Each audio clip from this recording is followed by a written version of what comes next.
తాకట్టులో ఉన్న బంగారాన్ని విడిపించి ఆ రోజున్న మార్కెట్ ధర కట్టి మిగిలిన డబ్బును మీకు అందిస్తుంది కొమ్మూరి గోల్డ్. నమస్తే, మీరు చూస్తున్నారు వి మీడియా. సినీ కెరీర్లో తెలుగు ప్రేక్షకులకు సుపరిచితమైనటువంటి నటుడు గుండు హనుమంతరావు. కమెడియన్గా ప్రేక్షకులకు నవ్వులు పంచారు ఆయన. ఎన్నో సినిమాల్లో వివిధ పాత్రలు చేసి మెప్పు పొందారు. అలాగే అమృతం లాంటి ఎన్నో ఫేమస్ సీరియల్స్లో నటించినటువంటి గుండు హనుమంతరావు అలాగే అమృతం లాంటి సీరియల్తో ప్రేక్షకులకు మరింత దగ్గరయ్యారు ఆయన. ఆయన గురించి కొన్ని మాటలు తెలుసుకుందాం ఈరోజు. తెలుగు చిత్రసీమ తన అదృష్టంగా భావించే హాస్య నటుల కోవలో దిగవంత గుండు హనుమంతరావు ఒక ప్రత్యేక స్థానాన్ని పొందారు. ఆయన తెరపై పండించినటువంటి హాస్యం ప్రేక్షకులకు మంచి నవ్వుల వెనుక ఒక విషాద బాధాకరమైనటువంటి వ్యక్తిగత జీవితం ఉంది. సీరియల్ దర్శకుడు నందం హరిచంద్రరావు ఇటీవల ఓ ఇంటర్వ్యూలో గుండు హనుమంతరావు సినీ ప్రస్తావనని వ్యక్తిగత జీవితాన్ని వివరించారు. ఆయన మాట్లాడుతూ గుండు హనుమంతరావు 1956లో విజయవాడలో కాంతారావు సరోజమ్మ దంపతులకు జన్మించాడు. చిన్నతనం నుంచే నాటకాలపై ఆసక్తి చూపించిన ఆయన మొదటిసారి రామన బ్రహ్మ వేషం వేసి అందరినీ ఆశ్చర్యపరిచారు. నాటకంపై ఉన్న మక్కువతో మద్రాసుకు వెళ్ళాడు. అక్కడ ఇదేమిటి అనే నాటకంలో ఆయన నటనను చూసి ప్రముఖ దర్శకుడు జంధ్యాల సత్యరంగారావు వంటి దిగ్గజాలు ప్రశంసించారు. జంధ్యాల ఆయనకు సినిమాలో అవకాశం ఇస్తానని మాటిచ్చారు. జంధ్యాల మాట ప్రకారం సత్యాగ్రహం చిత్రంలో గుండు హనుమంతరావుకి అవకాశం లభించింది. అయితే ఆ చిత్రం విడుదల కాలేదు. దీనితో జంధ్యాల తన మాట నిలబెట్టుకోవటానికి హనుమంతరావుకు ఆహానా పెళ్ళంట చిత్రంలో బ్రహ్మానందం పక్కన చెవిటి పాత్రను ఇచ్చారు. ఆ పాత్ర ఆయనకు విశేషణ గుర్తింపును తెచ్చింది.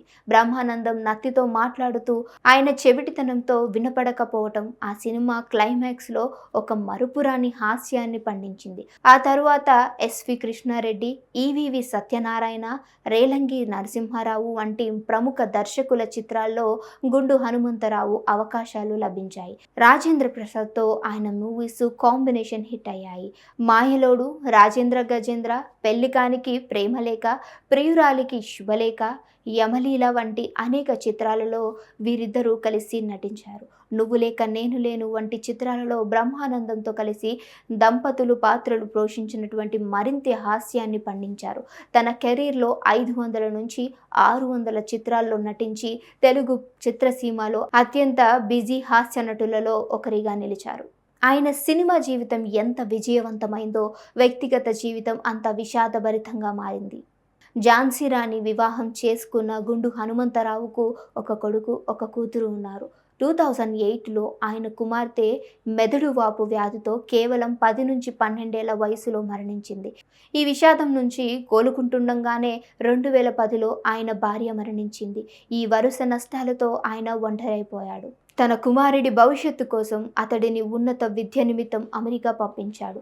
ఆర్థికంగా కూడా కొన్ని ఇబ్బందులు ఎదుర్కొంటున్న సమయంలో ఆయనకు గుండె సంబంధిత సమస్యలు వచ్చి కేర్ హాస్పిటల్లో చేరారు. ఈ వార్త విన్న ఆయన కొడుకు అమెరికాలో ఉన్న ఉద్యోగాన్ని వదిలిపెట్టి తండ్రిని చూసుకోవటానికి తిరిగి వచ్చాడు. ఆ తర్వాత ఆయనకు కిడ్నీ సమస్యలు కూడా తలెత్తాయి. ఇలాంటి కష్టకాలంలో తెలుగు చిత్ర పరిశ్రమలోని సహనటులు, ముఖ్యంగా బ్రహ్మానందం వంటి వారు అండగా నిలిచారు. బ్రహ్మానందం గారు ఆయన కుమారుడిని దత్తత తీసుకోవాలని, అన్ని విధాలుగా సహాయం చేస్తానని హామీ ఇచ్చారు.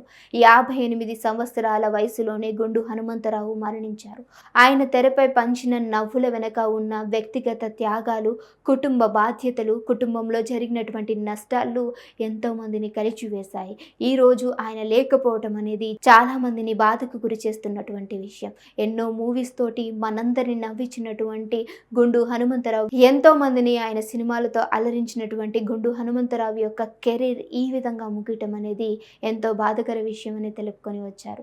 సో ఈరోజు ఆయన లేకపోవడం, ఆయన యొక్క విషయాన్ని మనందరం పంచుకోవడం, మీకు ఆయన గుర్తే ఉంటారు కదా. ఆయన మూవీస్ మీ అందరికీ ఇష్టమా లేదా? నిజంగా ఇష్టమై ఉంటే ఆయన యొక్క మూవీస్ కింద కామెంట్ చేయడం మర్చిపోకండి. గుండు హనుమంతరావు ఎప్పటికీ మన హృదయాల్లో అలానే నిలిచిపోతారని ఆయన చెప్పుకొచ్చారు. సో ఇంకో వీడియోతో మళ్ళీ కలుస్తాం. చూస్తూనే ఉండండి అవర్ ఛానల్.